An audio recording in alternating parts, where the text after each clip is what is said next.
Oh, my lady, that's the moment that everything changed. Before I knew it, I'd fired 4 shots at the door. Riva that was in the... She wasn't breathing.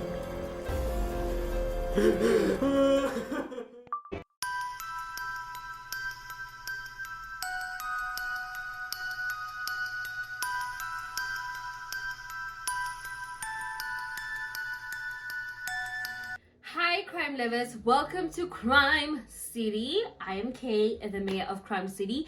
In this city, we talk everything about crime, from solved, unsolved, mystery, cold cases, everything. If you love true crime stories like I do, I kindly suggest that you subscribe and become a permanent resident of Crime City. I also like to inform you that each and every Sunday, we as Crime City resident gather to listen to crime stories that I, the mayor, have for you. Before we get into today's story, I would like to make a few disclaimers.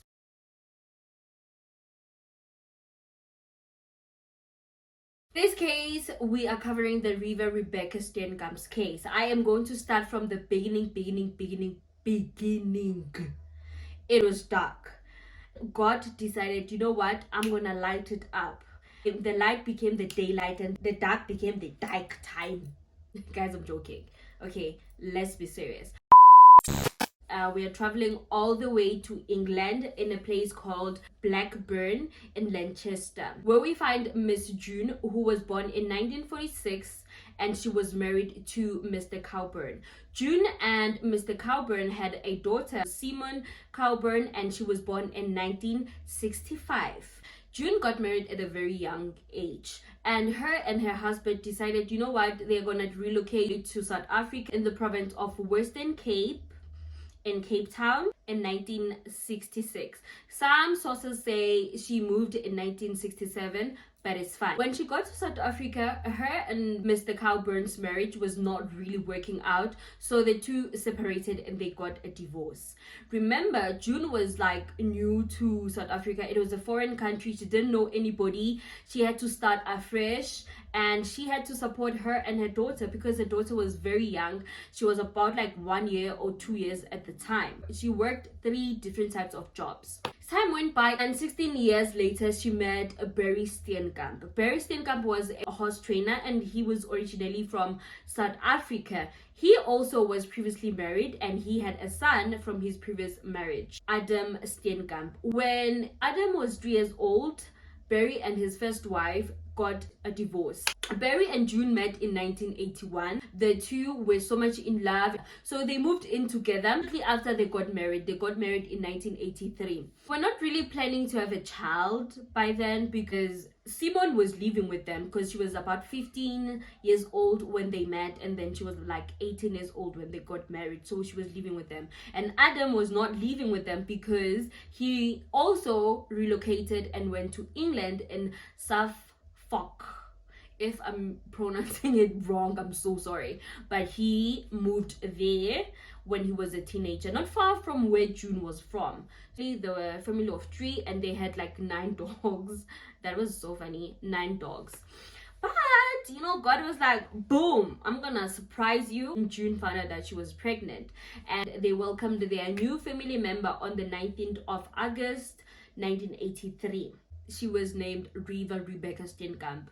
The Riva name came up with Barry because he liked like Bible names, hence his first child was Adam, from the Bible name, Riva from the Bible name. So the man was like, hallelujah, amen. He liked the Bible. He was a Christian man, so it makes sense.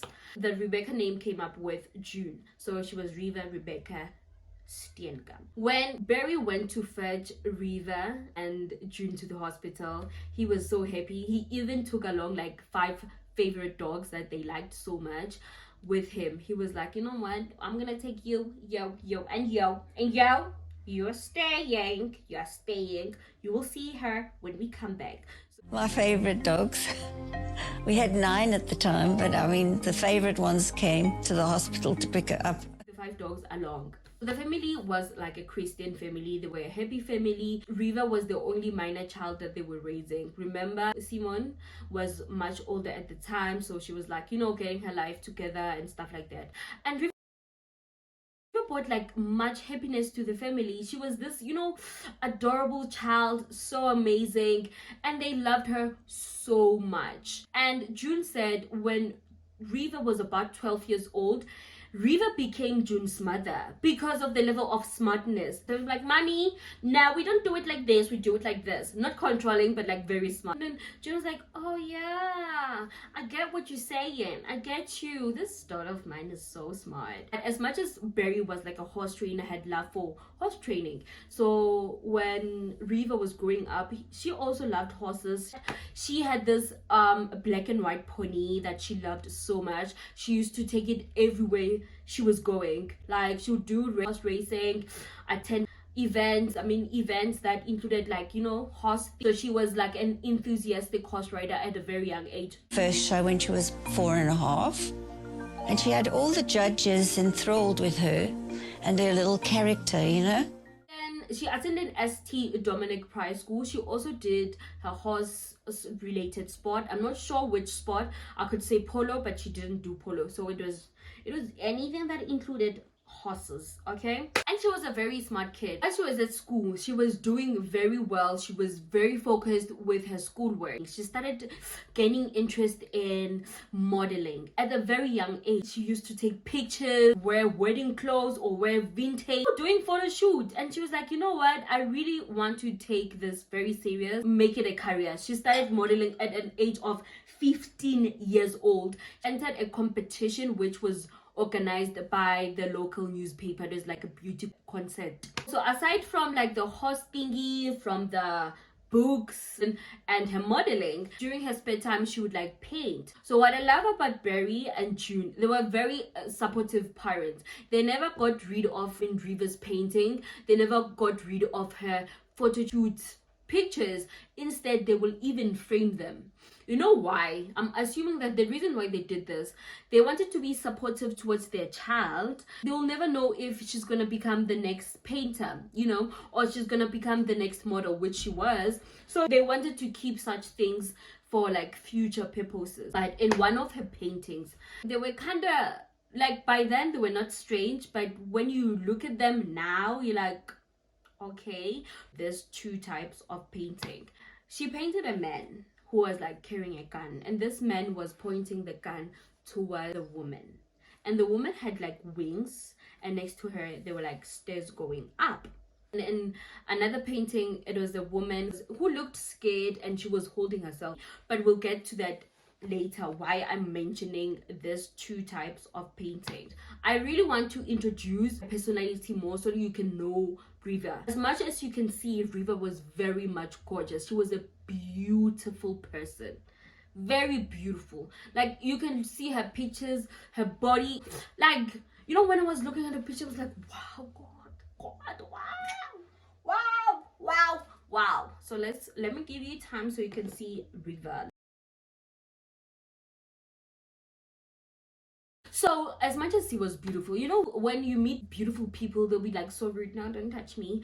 Riva wasn't like that. She was kind, she was humble, very welcoming, she was friendly. And she would always ask you, like, how are you, you know, how's things? She's just the most loving, most happy person, and a good person, genuine person. Everybody fell in. Because of her amazing personality, Riva was known. She was so friendly. Like, it was said that when you met her for the first time, you will fall in love with her instantly. And when she was in the crowded places, you could feel her beautiful presence. A lovely young lady, beautiful, careful, being able, unsophisticated, warm, down-to-earth girl. But when people say you're as beautiful on the outside as you are on the inside, that's Riva. She was even more beautiful on the inside. Really, she was. Forever smiling person. And one thing that was known about her is that she was ambitious, she was goal-driven, she was dedicated. The beauty, the personality, and she also had the brain. So she was a full package. She was a very supportive person towards her friends, towards her family. And one of her friends, Carrie Smith, said Riva was so supportive towards her because she was in an abusive relationship. She would support her and be like, friend, you deserve better, you can do better, you can do this. She's saying, you know, get out. You can't sit and no woman can sit and let and accept being treated like that. And she was incredibly passionate about it. She knew the pain. She was also in an abusive relationship. Riva was a person who wants to speak out, especially for women who couldn't speak out for themselves when they were abused. Like gender-based violence, as we know, it is just like a pandemic in South Africa. So Riva wanted to be the voice of women and children who were abused. She wanted to create campaigns. She wanted to speak out, go to schools or anywhere, get the word out there. Even if it means that she will save only one life, she was dedicated in doing that. She wanted to save women from the pandemic. She also wanted to do it legally. Hence, she did law so that she helped women who couldn't pay for like huge amount of lawyers. When she was done with her secondary education, she passed very well. So her parents didn't have to worry and pay a lot of amount for her university institution because she got a bursary. She got accepted in Port Elizabeth University, now known as Nelson Mandela Metropolitan University. Unfortunately, before she had to do her first year, she got into an accident while riding a horse and broke her back. The injuries were so bad that it left her paralyzed. She couldn't walk. Her back was broken. She was rushed to the hospital and she stayed a period of 4 months. She stayed another 4 months at home trying to recover from the incident. The doctors thought that Riva couldn't even walk again. After making a full recovery, she made sure, you know what, I'm going to school and make sure that I study very hard.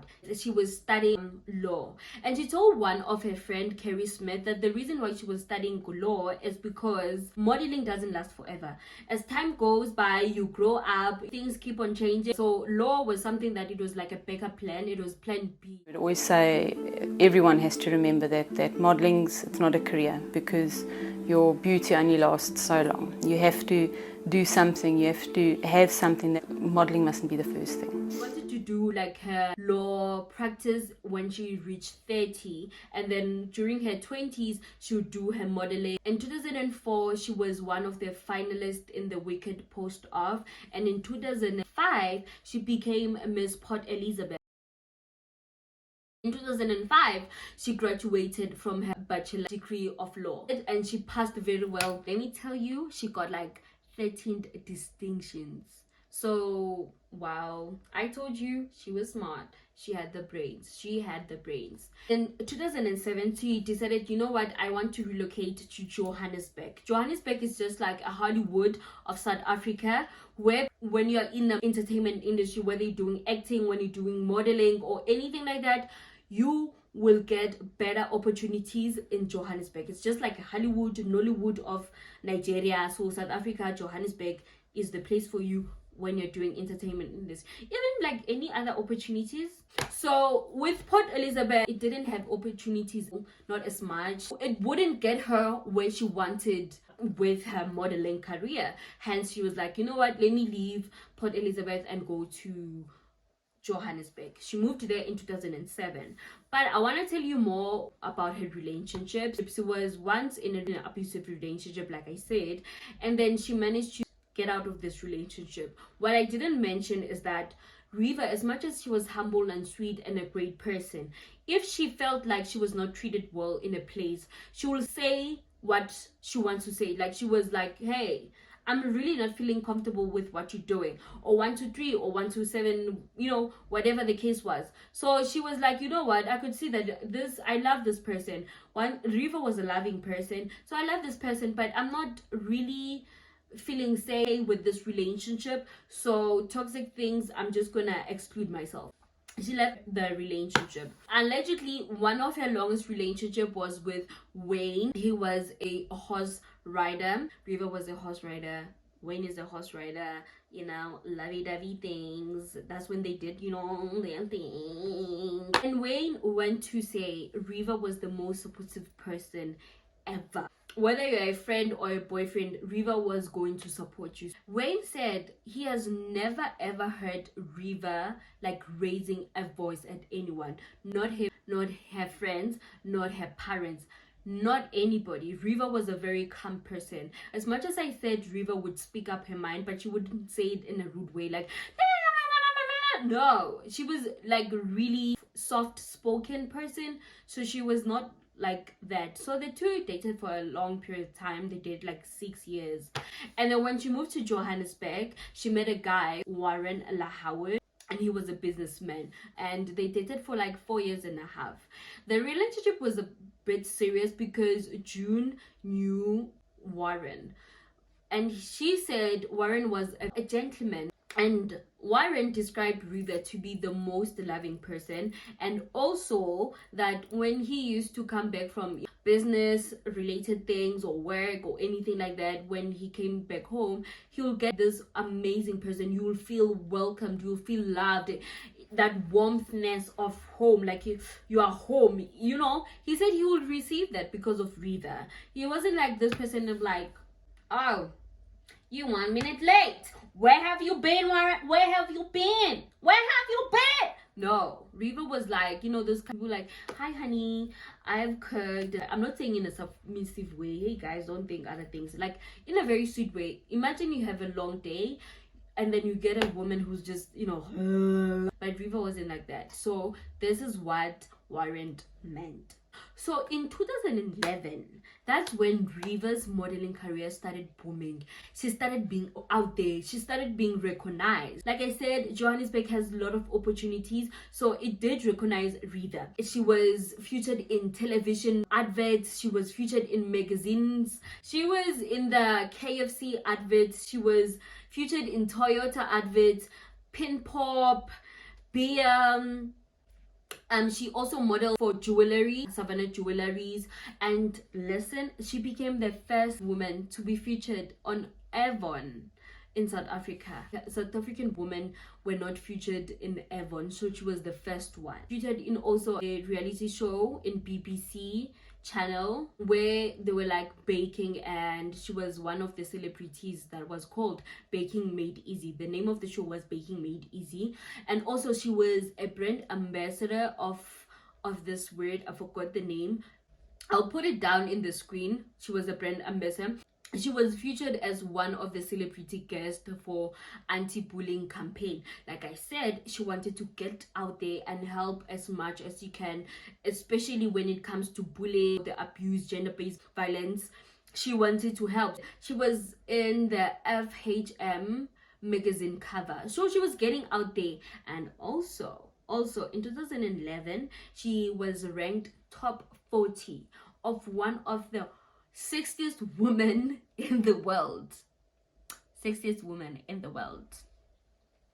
To me, I would give her like top number 1 because she was gorgeous. Riva, I love you so much. She was gorgeous. And then in 2012, she was ranked top 45, the 60th woman in the world. That's how beautiful she was. But unfortunately, her relationship with Warren ended in the earliest month of 2012. The two separated. Riva moved out of the apartment. While she was away, Riva and her parents were very much close. Like they had a very close, they were each other's world. She would call them each and every weekend. On Saturday she would call June, and on Sunday she would call Barry. Not only that, June and Riva would exchange WhatsApp texts. When Riva was not feeling well, June will send like sweet messages, which was a very wonderful mother to Riva. So they cared for their daughter so much. In August, Riva decided, you know what, let me just pay off myself. Like I've been working hard, let me buy myself a car. She bought herself a Mini Cooper. And she was not selfish with the money that she got from modeling. She would send it back home. Like she would send it to her parents. She was taking care of her parents. Some of the money, she was like, you know what, Dad, Mom, take this money. Maybe it will cover there and there at home. You know, I don't have much, but this is what I can offer. Wouldn't you love such a child? Wouldn't you? Wouldn't you? I mean, yeah. So moving along to the 4th of November 2012, Riva was having a lunch with one of her friends who was Justin. But she was not really feeling well. She was kind of like having flu. They were talking, everything was good. Yeah, having lunch, eating. One of Justin's friends saw them and decided, you know what, let me join them with their lunch. He joined in and they introduced each other because Riva and this guy never met before. So this guy was Oscar. He was Justin's friend. So the three had lunch together. Everything was just fine. And then Riva decided, you know what, guys, I'm gonna leave you because I'm not really feeling well, so I'm gonna go. Riva left and leaving Justin and Oscar together. So while they were still talking, Oscar was like, hey, I actually have a sport event to attend, but I don't have a date to go with. And jokingly, Justin said, why don't you take Riva along? And Oscar was like, Riva? Wow, Riva's a gorgeous girl. I don't think she'll agree. Like, he was hesitating, he wasn't sure. But they decided, you know what, let them call Riva. They called Riva and was like, hey, are you free? Because I want to go with somebody on this sport event. Can you please come along? Like, she agreed and she was like, I will be ready in about like an hour and a half. So give me 1 hour and a half. I'll just, you know, fix myself up and come. They met and they went to the sport event. But before I continue with that, I just want to introduce Oscar to the scene. Come along, Oscar. Don't be afraid. Yes, good boy. Good boy. So who was Oscar? Oscar Pistorius. He was a South African athlete who was born on the 22nd of November 1986 in Sandton to Father Hake and to Mother Sheila. Sheila and Hake were a married couple who had 3 kids. It was Kyle, who was born in 1985, and Oscar, who was born in 1986, and Amy, it was a girl, who was born in 1989. So Oscar was born without a fibula, both of his legs. So when he was 11 months, a decision was made that they had to amputate his legs.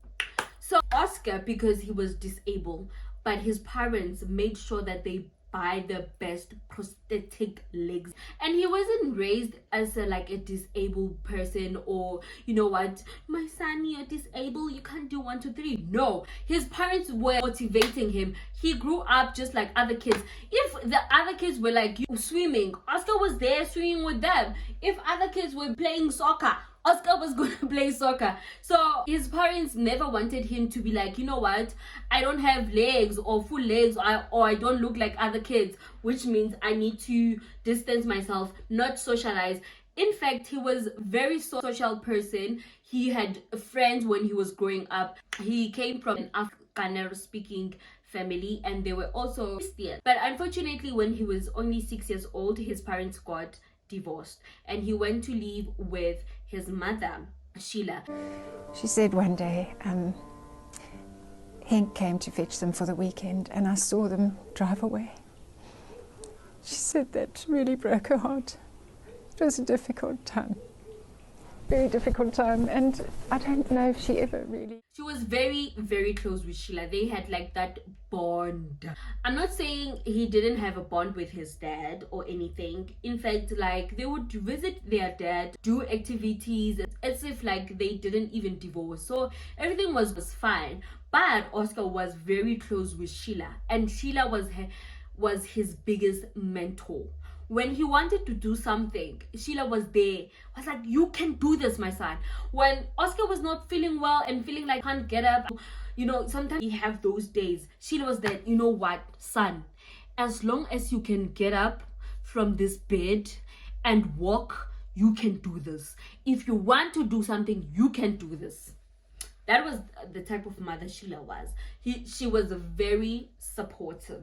Not even try to call her mother. Yeah, I mean, she was a really strong, pivoting point in our lives, and she really, made the point of saying, if you want to do something, go, into it full-heartedly, even if if you don't succeed at it, try a couple of times, and if you don't succeed, you can look back at it and say, well, that really wasn't for me, but you don't have to have a regret at the end of the day. And that was something that she really believed in. You know, if you didn't get involved, then you were missing out. But if you got involved and you still didn't succeed the way that you He attended Constantia Kloof Primary School, then passed, and he went to Pretoria Boys High.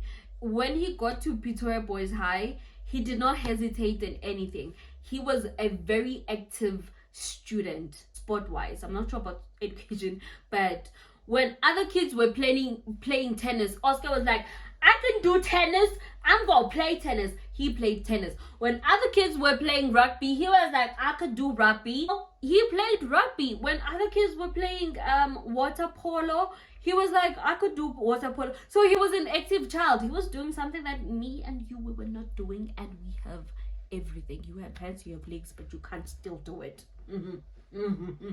So Oscar was that type of student, and Sheila was supporting that. Sheila was very proud. Like, Oscar has a well-rounded personality and a fabulously positive outlook on life, with a good self-image, which certainly rubs off on everybody around him. He's been a tremendous source of encouragement to many people, ranging from diabetics who've had to have their legs amputated, even depressives, amputees, and even a lifesaver in Plettenberg Bay whose leg was severed off in one of South Africa's most vicious shark attacks 3 years ago. And he's just a very popular, well-respected boy, and I certainly deem it a privilege to know him and be his mom. Sheila, you must be immensely proud of Oscar. Yes, I am. I'm very proud of him and my other two children as well. They are fantastic children, and I really thank the Lord for everything that he's done for them and that he's going to do in their future. She was raising her son in a way that no excuses in life. You can do it. In 2002, Sheila was not really feeling well. Like, she was starting to become sick and things were not going great health-wise. So she decided, let me go and see a doctor and see what's really going on with my health. So when she got there, the doctor was like, you have hypothesis. I'm not sure how to pronounce it. Put it right here because I'm bad at pronouncing. You'll correct me. She was diagnosed with hypothesis, and then they gave her like medication to take to make her feel better, of course, right? She went home, she took her medicine very well, but a week later she saw that she was not getting better. Instead, she was getting worse. One of Sheila's friends was like, you know what, friend, let's go to the hospital and check it out and see what's wrong. They went to the hospital. When they got there, guess what the other doctor is saying? He's like, hey, you are having a reaction to these pills because you have been misdiagnosed. Why? Aren't you the doctor? Why can you miss? Guys, this thing, be careful, guys, be careful. Side note, when you're not feeling well and you go to the doctor and this doctor say, hey, you have this kind of illness, don't just be like, oh my god, I have this illness. Make sure that you can go to 3 different type of doctors, right? So that you can make sure that their story is accurate. Imagine going to a doctor, being misdiagnosed, and you don't even have that illness, right? So make sure that you become safe out there. If you can't afford to go to the doctor, there are so many public clinics and public hospitals. Go to even 3 different types so that you could, be sure. It's your health. Health is wealth. Okay? Fine. So she was misdiagnosed. And when she got to the hospital, they decided to admit her. She was very ill. But her friend said she fought a very good fight. So on the 6th of March 2002, her kids decided that, you know what, let's go and check on our mother. When they got there, 15 minutes later, Sheila was pronounced dead. She passed away, unfortunately. Of course, this hurted her kids. They were still young. Oscar was about like 15 years old at the time. So it was really a sad time for them. Imagine like losing that biggest mentor in your life. Losing somebody that you're close to, like when somebody passes away, it hurts, guys. It's something else. It truly does hurt. Oscar continued with school things. In 2003, in June, he got an injury from playing rugby. Rugby, guys, is a very pretty much rough sport, so it was kind of bad. He went to the doctor. The doctor was like, hey, why don't you consider running while you're going like rehabilitation? And then Oscar was like, oh, okay, cool, I'll try it out. But he didn't, like throughout the year. Remember, in June he got the injury, but he started running in January. He remembered, why don't I start running? So he started running in January 2004. Like, he fell in love with it instantly. He started running each and every time, practicing. Yes, he started training each and every time. And he was done with studies. He went to University of Pretoria. It's called UP. So he decided to drop out, not knowing to him that would be the best decision in his life and in his life career. He did not have legs, but he was a runner. Oscar was super good in running. He went internationally. He was making South Africa very proud. And he was known to be the fastest man with no legs. And he motivated a lot of people. I mean, he did not have legs, and he's the fastest man with no legs. Some of the people gave him the nickname of the Blade Runner. He was a runner. When it came to running, Oscar won like medals, gold, silver, oh, position 1, position 2. That was Oscar, right? He was running, and people didn't even believe that he was from South Africa because of how good he was. Why are you saying that? Don't underestimate South Africa, no. But he was so good. And some of the people tried to make excuse. No, the reason why he's so good is because of these prosthetic legs. He was really good at running, guys. And Oscar was very much famous. Of his athletic career, the London Olympic and Paralympic Games. Fresh from a gold medal last night, it is Oscar Pistorius! He was featured in magazines. He motivated a lot of people. He's like Kanye West, famous, like very well known. Not Kanye West, but Kanye West. I want to say that because he was known in the US, in England, in so many countries knew Oscar. He was the celebrity, guys. He's big. That's what I'm trying to say. He's like big. He was raising the flag high. He said that in each and every race, before he started racing, he would say a little prayer to his late mother, Sheila. So when they came to the red carpet, they looked so good. Rita was delicious, amazing, gorgeous. She gave what she was supposed to be giving. Oscar looked handsome, classic, simple suit. But people were surprised. Oscar, River together. What was happening? They haven't seen Oscar with Riva before, or they haven't seen Riva with Oscar. So Riva, remember, she was starting to come out with her modeling. So people were starting to know Riva.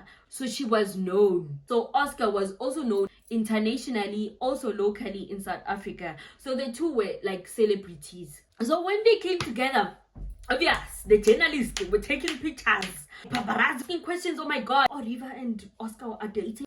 But the other reason why they were surprised is because they knew that Riva was single. She just ended her relationship with Warren, and then Oscar was in a relationship.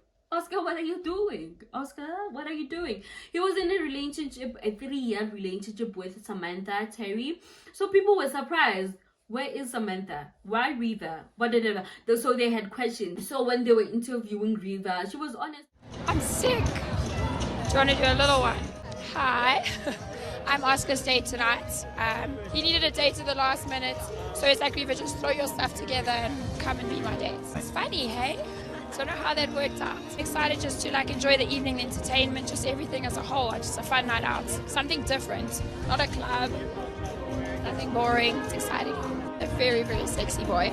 But he doesn't do it in like an arrogant, obnoxious way. He does it in a very classy, understated. He always has a good, simple suit on. Yeah. It's a gentleman.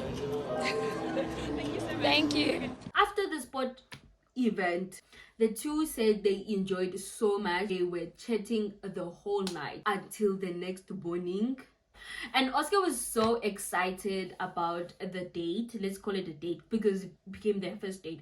He was so excited. He was texting Justin and was telling him, oh my god, I had the time of my life with Riva. Like I said, of course you met Riva. I said it, that when you meet Riva for the first time, you will fall in love with her. So Oscar was in that space of falling in love with Riva, and it was just like amazing. The next day he asked for a coffee date and Riva agreed. They saw each other the following day.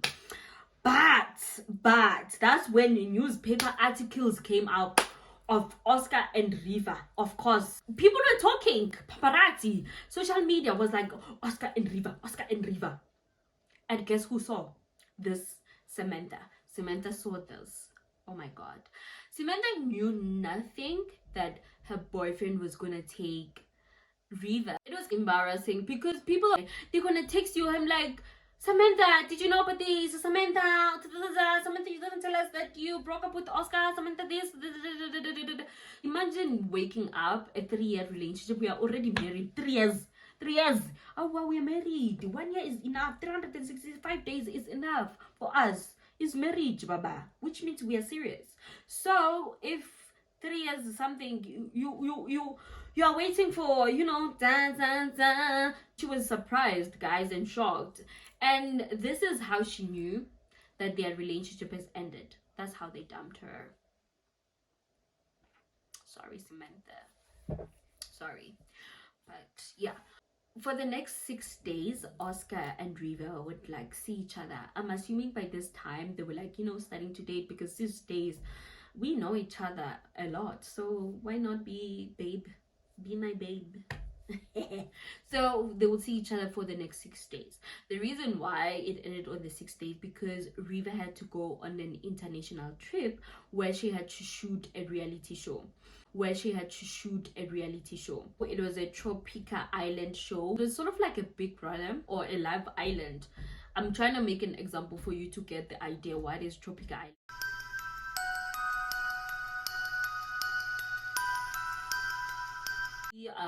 20 people were living in the same house.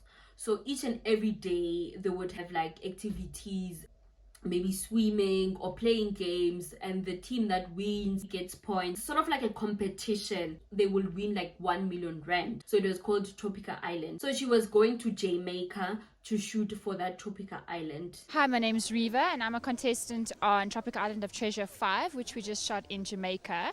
We're actually doing the media launch right now. It's kind of nerve-wracking because I think a lot of people said a lot of things behind the scenes, and we're going to find out in about 5 minutes who really likes who and who doesn't like who. So when they were shooting a reality show, that reality show, cell phones were not allowed. So Oscar and Riva did not communicate for that period of time. Riva came back. When she came back, they continued. This is where I'm also assuming, I'm not sure when their relationship started, and they were dating. People were seeing them attending events together. It was still new. They spent December together. Oscar was like, hey, don't you want to spend Christmas with me? I've planned something with my friends and stuff, so don't you want to join in? But Riva said no, she already had plans for Christmas. So I'm so sorry, Oscar, I have to turn you down. But the friend turned Riva down, so she was like, okay, we can carry along with your Christmas plans. So they spent Christmas together. They were happy, taking pictures.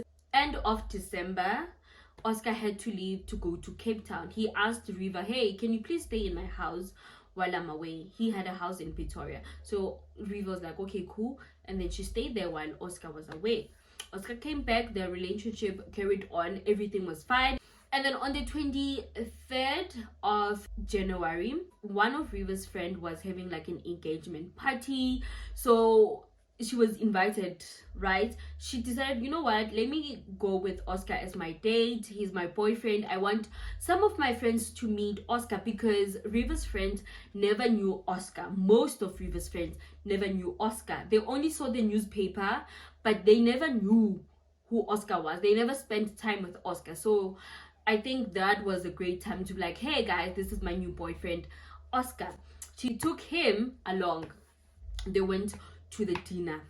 So of course it's your friend engagement. You're gonna see people that you know and you're gonna laugh with them. You're gonna, socialize. Hi, it's been a long time. Not saying that Riva was, putting Oscar aside. She was just being Riva, being friendly. So Oscar thought that Riva was flirting with one of her friend's husband.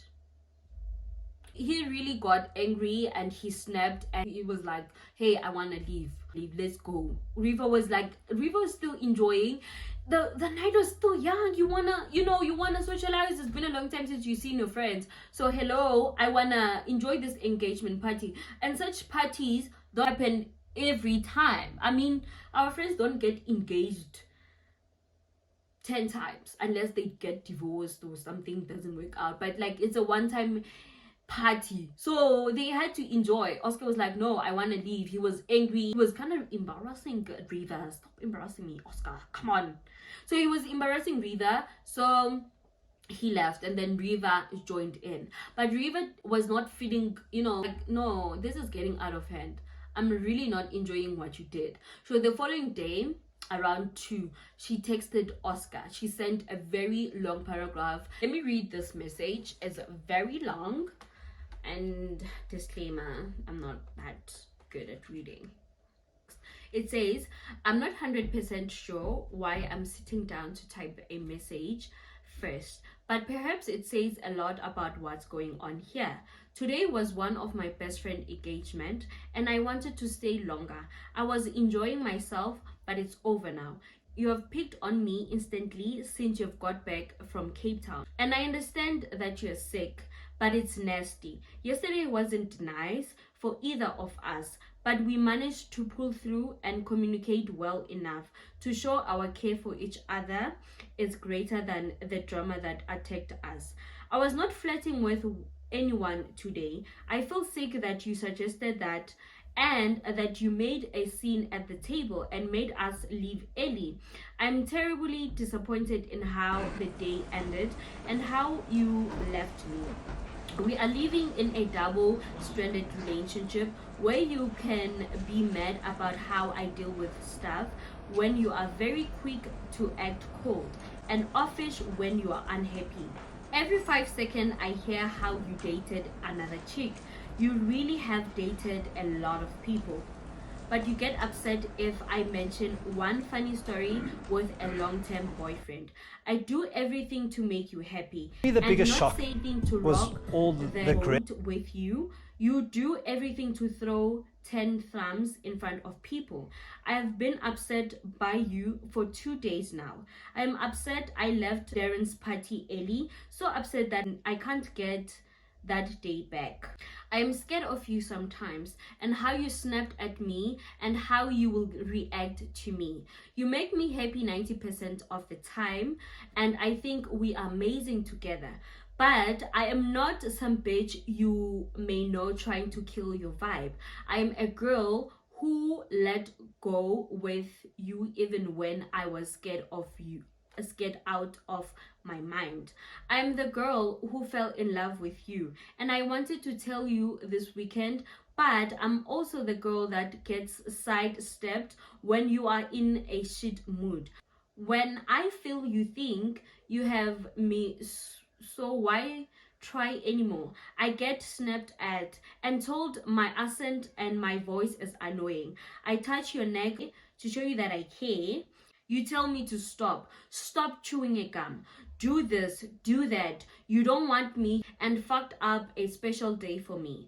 I'm sorry if you truly felt that I was hitting up on my friend's husband's husband, and I'm sorry that you think that little of me. From the outside, I think it looks like we are a struggle, and maybe that's what we are. I just want to love and be loved, be happy and make someone happy. Maybe we can't do that for each other, because right now I know you ain't happy and I am certainly unhappy and sad. That is the message. I'm so sorry that I'm not the greatest reader, guys. Some of Riva's friends felt that the relationship was one-sided. It was a bit controlling. Also, Oscar was showing the other side that people did not know. Most of River's friends never knew about their relationship. And I want to tell you a bit more about Oscar and Samantha's relationship. So Oscar and Samantha met. Samantha was about like 16 years old and Oscar was 23. How did you meet Oscar, Sam? We briefly met in 2010 at a rugby match in Joburg. And then after that, we kind of just started chatting over Facebook. He was very charming and respectful.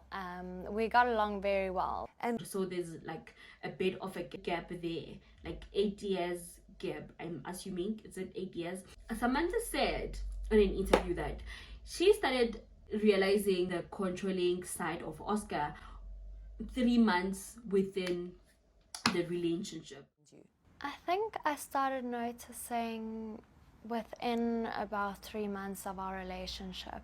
Definitely his temper concerned me from within a few months of the relationship, and not necessarily towards me but towards other people. Samantha is a very sweet girl. She had this sweet tone and she was a sweet person. Did Oscar use that as an advantage and control her? And she started noticing that, oh my god, this guy is really hella controlling. She was told what to wear and what not to wear. Don't wear high heels, don't wear long earrings, don't pierce everywhere. And also again, Oscar wanted to know where Samantha was at the certain time, what she was doing. If he did not believe Samantha's story, she had to take pictures like, look, I'm really at the mall, like I said. He was definitely very verbally abusive to me, very emotionally abusive. He was very controlling. He always wanted to know where I was, who I was with. If he didn't believe me, he would phone my family. He would ask me to send photos of what I'm wearing and the person I'm sitting next to. I never really dressed up. I was never really allowed to wear high heels or have earrings or belly rings or anything like that. And if he couldn't get hold of Samantha, he would call Samantha's family to find out where she is, or is she telling the truth? I'm with my mom. And then he would call the mother too. If he couldn't get hold of Samantha, he'd get so anxious and so overboard. And if she was somewhere where he didn't want her to be, all hell broke loose. Oscar here, he had an obsession. Obsession with guns. He had guns everywhere. He would carry guns everywhere he went. In his car, everywhere. He loved guns. He really, really loved guns. He's had several firearms on order, including shotguns and a semi-automatic rifle. And side note, it was said that Sheila had an anxiety of safety. She was not feeling safe all the time. So she would also carry guns everywhere she went. So Oscar and his siblings were used to guns. They were used to seeing guns, carrying guns. So they had that anxiety of not feeling safe. So they had to carry guns everywhere. You may not go around with bodyguards, but make sure that you protect yourself with guns. So that's what Oscar was doing. Round at mine. When I went there, I saw there was a gun by the side of his bed, and I think that was probably the 9mm. I said to him, why these guns? And Pistorius's response was, well, you don't know if the guards are going to be in on the robbery. So he obviously did have this fear. He didn't seem amazed that he had guns in his room. It was natural. He'd grown up with them. That's what they say. I'm not saying I'm protecting him, okay? So yeah, he was carrying guns everywhere he went.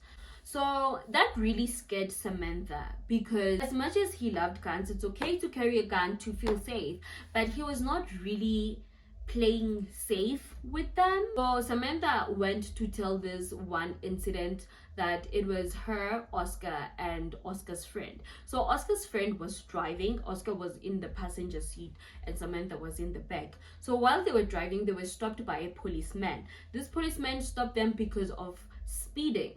And the policeman is busy asking the driver, hey, what's happening? Oscar, he took out the gun Like, I don't know what he did. Did he hide it or whatever? But he took out a gun, and the policeman saw him taking out the gun, and then he took the gun away from Oscar.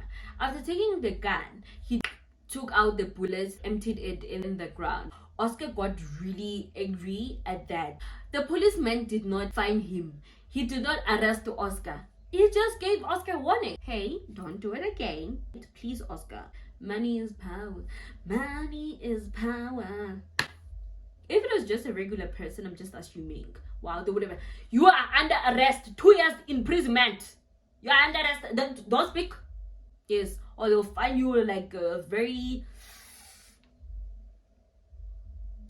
like, you get me? So they will find your ass like, woof. So Oscar was not fine. He was just given, hey, don't do it again, and they gave him his gun back. So while they were driving off, Oscar wanted to shoot a traffic light, but he decided otherwise, and he just decided to just shoot in the air. So Samantha was really scared. So this shows how careless he was when it came to guns. He was quick to react with guns. Not only that, there was a time whereby Oscar was with his friends in a restaurant. So one of the friend was selling his guns, and Oscar wanted to see the guns. And Oscar took the gun and seeing if it's nice, is it his type of style. The gun just went off. He said by mistake in a restaurant, where there's people. We sat together to help me with my diet, you know. Darren Fresco, who was also at the lunch, had a gun the athlete was interested in buying, and Pistorius asked to see it. I wanted to double check or make sure that the firearm was safe, meaning that it didn't have a round, it wasn't loaded. As I checked the chamber, a round came out of the breech, and the next thing I knew, a round went off, the firearm discharged. So it shows how careless he was when it came to guns, right? He was not really that responsible, all right? When you're carrying a gun, it's just, you have to be careful. You have to be careful all the time, right? Yes. So there was a time whereby they had like a chillers. It was Oscar's friends, and Samantha was there. Oscar got so drunk, like really drunk, in a way that he fell. When he fell, he blamed Samantha and was like, you pushed me, you bit me, bitch. Oh, I'm sorry. He was really saying bad words to Samantha, and Samantha was like, I didn't push you, like, you just fell, okay? You just fell, Oscar. But Oscar was blaming Samantha that, hey, you pushed me. I mean, there was one time where he had been drinking and he fell and he thought that I had beat him up.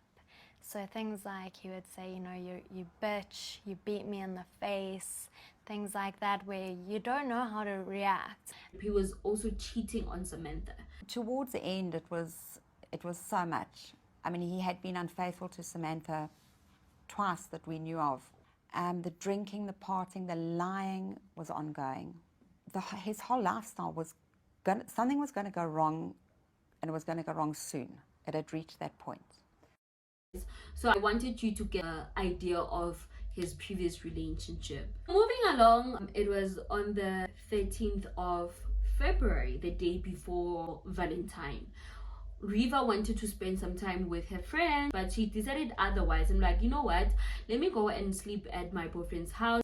Tomorrow is Valentine's Day. You know, make things easier.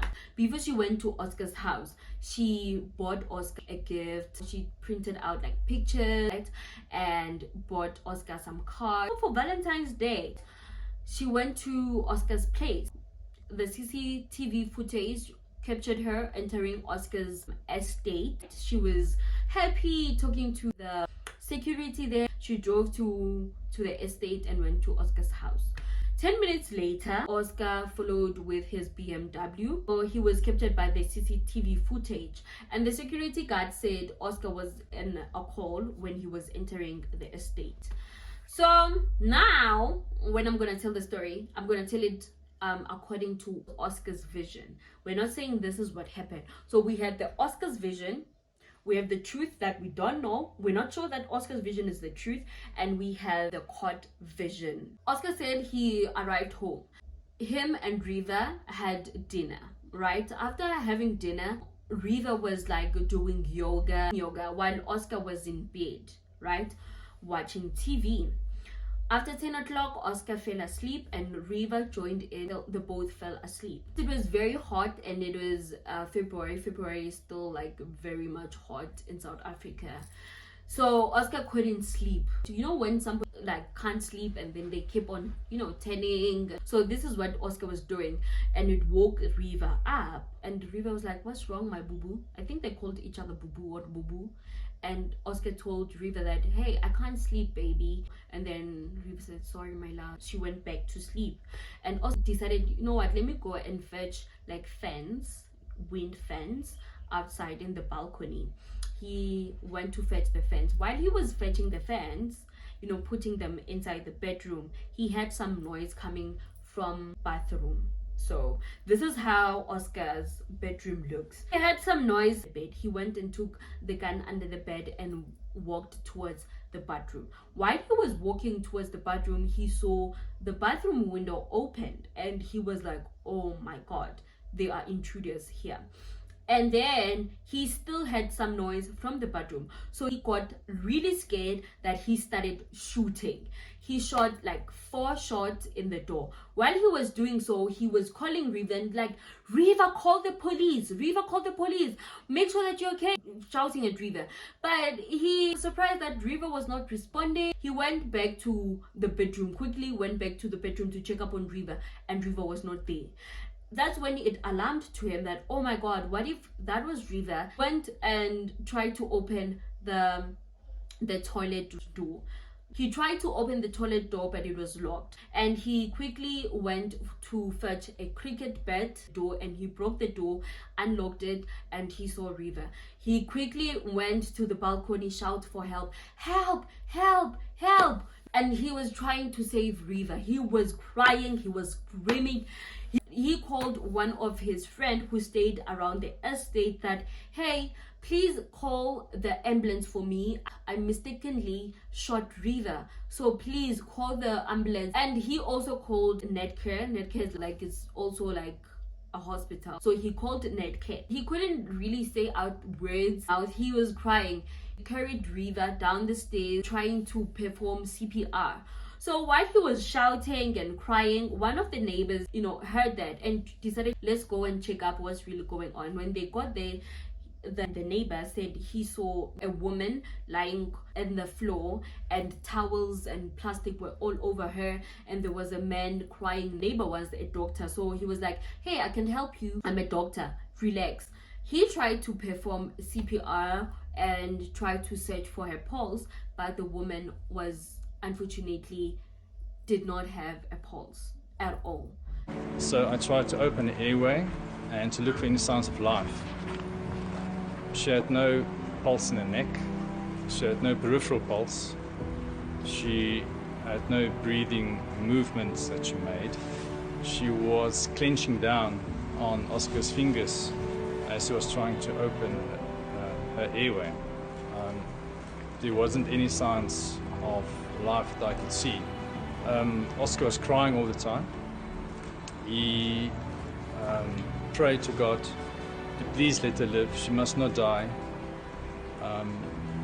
He said at one stage while he was praying that he will dedicate his life and her life to God if she would just only live and not die that night. Justin was called, and Justin lived in Johannesburg, so he had to drive all the way to Pretoria to the estate, to make sure that he's there for Riva and Oscar. Remember, Justin was the one who made them meet. Oscar was crying, guys. He was literally crying. He was also praying. He was like, "God, I'll dedicate my life if you only save Riva. My life is over. Oh my God, what did I done? My boo-boo, my love." Policemen arrived. Evidence was taken in. Because it was a crime scene, Riva was left there and the doors were open. So anybody who was passing can see Riva's body lying there. Oscar was taken to the garage, his garage. He was with policemen. So when Justin arrived, policemen were there, so he couldn't speak to Oscar. The following day in the morning, like really early in the morning, people found out that Oscar shot his girlfriend. It was everywhere. It was in the news. It was in the television. All over the news. I was shocked. I didn't know. I'm like, what news? I got a phone call from one of her friends. My heart started beating. That Oscar shot his girlfriend. Oscar shot his girlfriend. And some of the people, because the relationship was still new, never knew that it was Riva. So they sent Samantha, like, oh, rest in peace, Samantha, will miss you. Imagine, I'm laughing because, like, imagine you're Samantha. I'm like, no, I didn't die. Like, guys, I'm okay. So it was Riva. So I'm gonna tell you the investigation and also what the court says. On the 13th of November, according to court, Oscar was in a 3-hour call. Oscar had a private phone, like for personal stuff, and he had a business phone. It was work related, business related. So he was in a 3-hour call with somebody called Baby Shoes. When he was entering the estate, and the security guard saw him on a call. He got into the house, ate dinner with Riva, everything was fine. And then Baby Shoes kept on texting, kept on calling while Riva was there. Riva was like, who's this calling you at this time of the night? And they're saying maybe she saw the text, but that's not what really created the fight.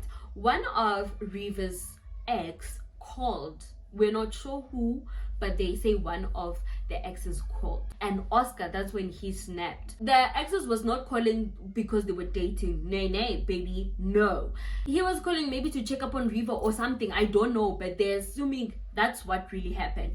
Oscar snapped. While they were arguing, the two were arguing, Riva got scared of Oscar and she locked herself in the bathroom, because the time she was shot, she was standing up. She was not sitting down in the toilet. She was not in the toilet or anything. She was right standing behind the door.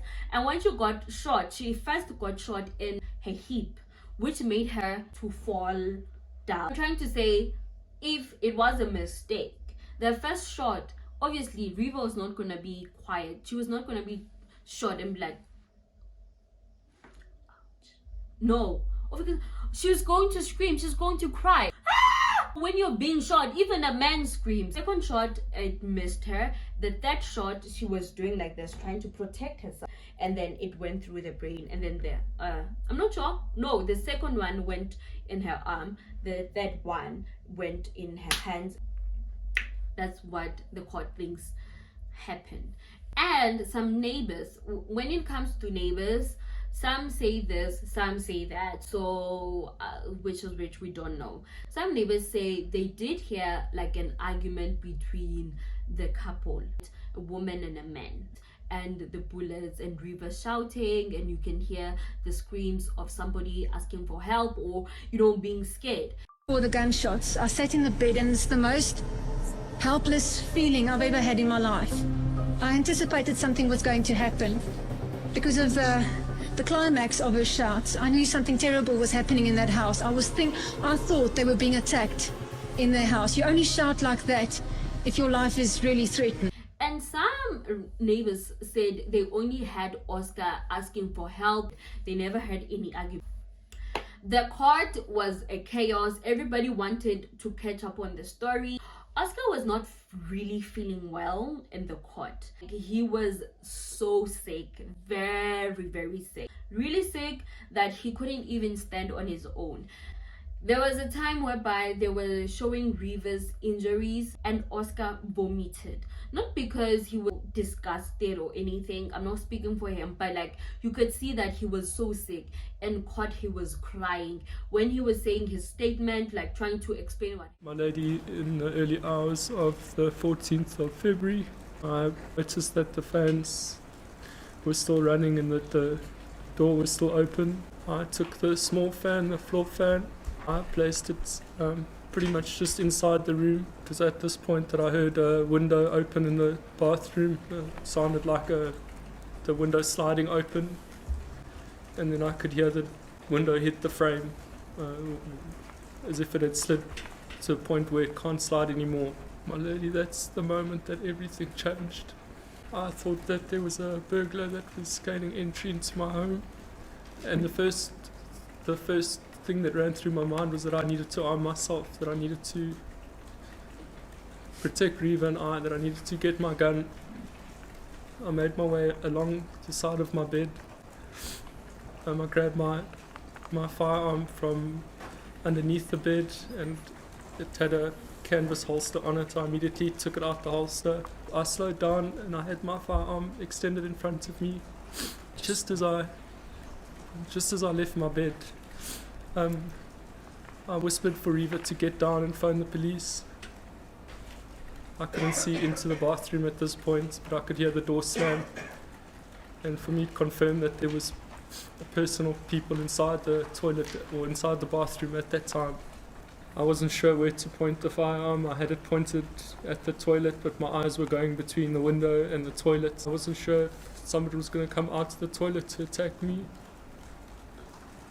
Before I knew it, I'd fired 4 shots at the door. My ears were ringing, I couldn't hear anything. So I kept on shouting for Reva to phone the police. I retreated back to a point where I got to the corner of the bed. There was no one responded to me. I think it was at that point, my lady, that it first dawned upon me that it could be Reva that was in the bathroom or in the toilet. I made my way back to inside the bathroom, and I walked up to the bathroom door. I tried to grab the handle and rip open the door, push the door open, and it was locked. For the first time I turned around with my back facing the bathroom. I ran back to the room. I opened the curtains. I shouted from the balcony. I opened the doors and I shouted from the balcony for help. Screamed help, help, help. I screamed for somebody to help me. Put my prosthetic legs on. I ran as fast as I could back to the bathroom. I ran into the door. It didn't move at all. I leaned back and I tried to kick the door. Nothing happened. I was just panicked at this point. I didn't really know what to make or what to do. I ran back to the bedroom where the cricket bat was between the cabinet and the door. I ran straight up to the door and I started hitting it. I think I hit it 3 times. Whilst I leant over the partition to get in, I saw the key, so I took it and I unlocked the door and I flung the door open. I threw it open and I sat over Reva and I cried. She wasn't breathing.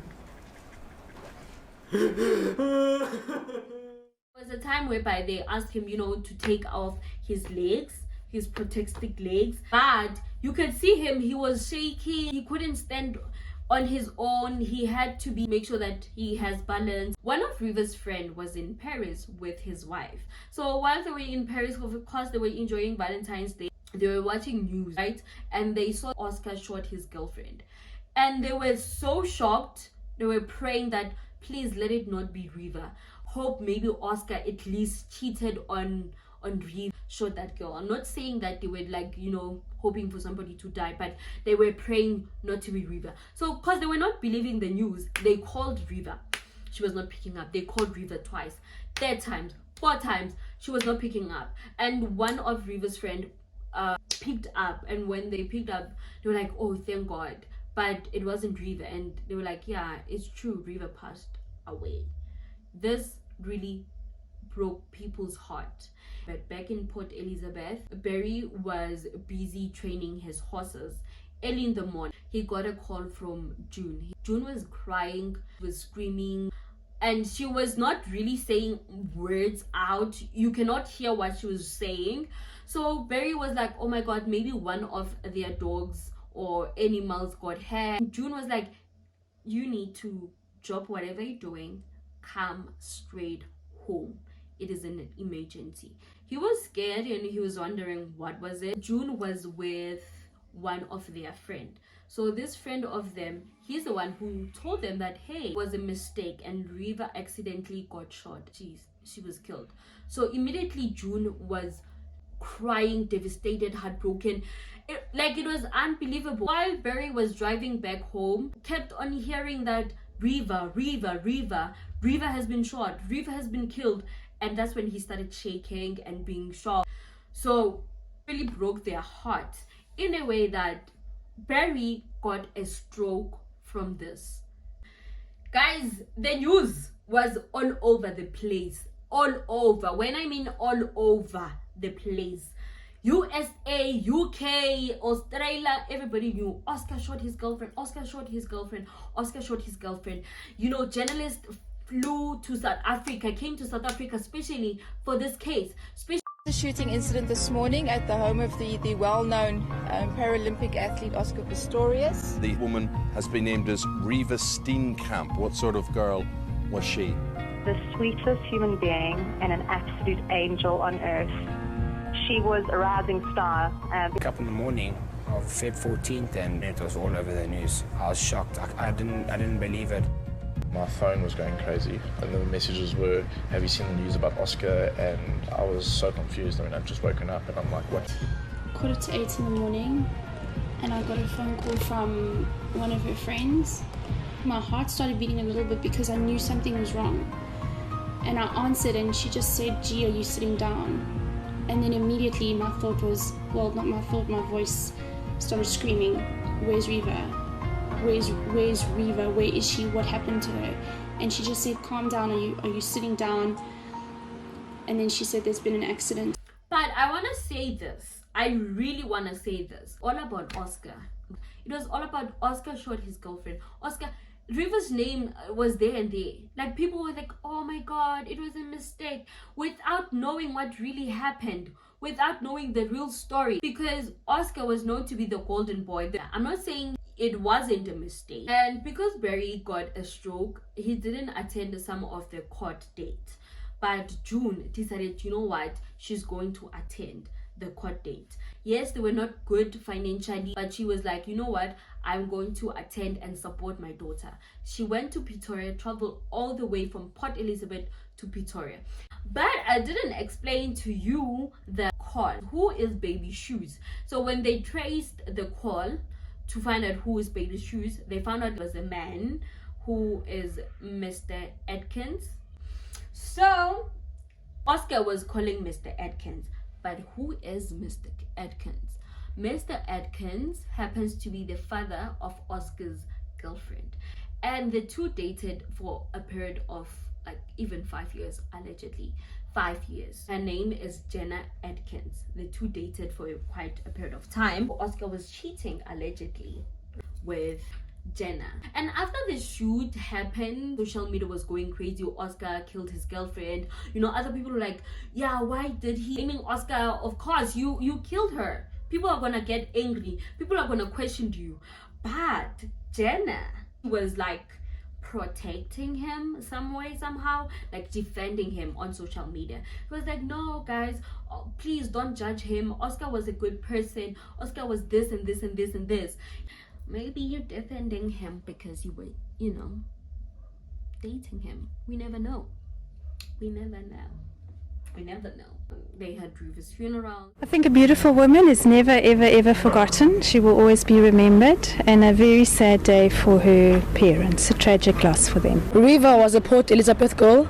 We'll always remember her and we'll always love her. Her memorial service was by invitation only and limited to 70 people. Her ashes were scattered during a ceremony on a Port Elizabeth beach. Janine Lee, SABC News, Port Elizabeth. She was very close to her parents. She told me so many times how thankful she was for her parents and the way she was brought up, because it made her the person she is. And when we went to the funeral in PE, you met her family. You don't even know how good they are. Good people, her whole family. They're down to earth, they're precious, and you could see where it came from in Riva. There's a space missing inside all the people that she knew. It can't be filled again.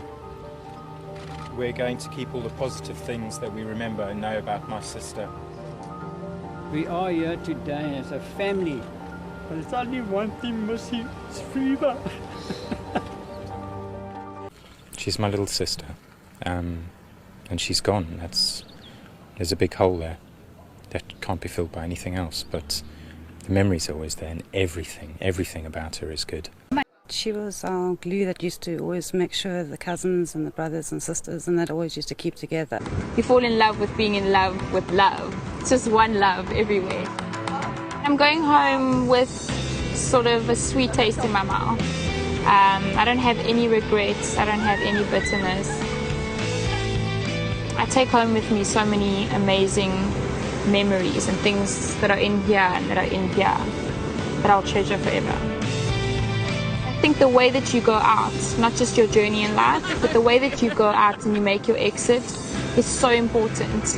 You either made an impact in a positive way or a negative way, but just maintain integrity and maintain class and just always be true to yourself.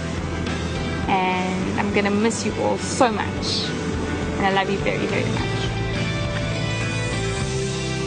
I'm not gonna go much in detail with the trials. A lot was going on with Oscar's team. They were saying no, it was a mistake. Emails, the loving emails that you've seen.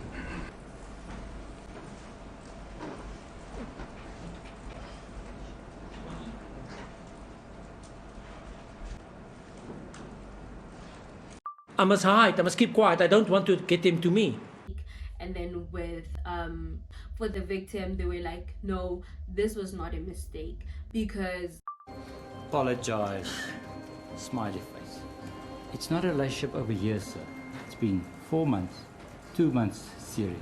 Firstly, some of the policemen says if you could look at Oscar's window, like the bathroom window, nobody can climb up that wall because it's so long. Oscar's defense team were like, no, their relationship was sweet. Oscar loved Riva, Riva loved Oscar. They proved with like text messages which showed that their relationship was great.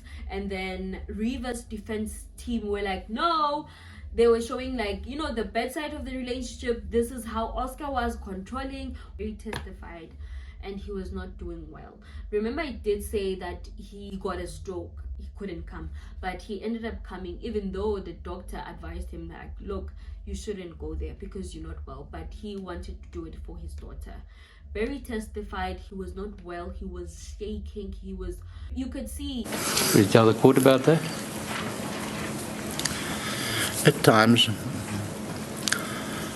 I thought with the pain that Riva went through, I used to just, I don't know whether I was going mental or whatever, but I used to take my fist and hit it up there against the walls with my knuckles. My injection from my diabetes, I used to take the needle and shove it and turn it into my stomach and my arms to see if I could feel the same type of pain, but no. This affected Riva's parents, like June and Barry. They were so affected. So with June, she would not cry in public, but when she got into the house, she would cry. And Barry couldn't hold himself. He was very emotional. So things were going really bad financially. Like they had to deal with a lot.